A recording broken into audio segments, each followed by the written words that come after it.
పట్టుదలతో చేస్తే సమరం తప్పకుండా నీదే, విజయం కష్టపడితే రాదా ఫలితం పదరా సోదరా. నీ ధైర్యం తోడై ఉండగా ఏ సాయం కోసం చూడక, నీ ధ్యేయం చూపే మార్గంలో పోరా సూటిగా.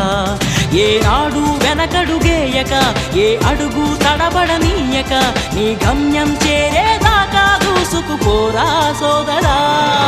పట్టుదలతో చేస్తే సమరం తప్పకుండా నీదే, విజయం కష్టపడితే రాదా ఫలితం పదరా సోదరా.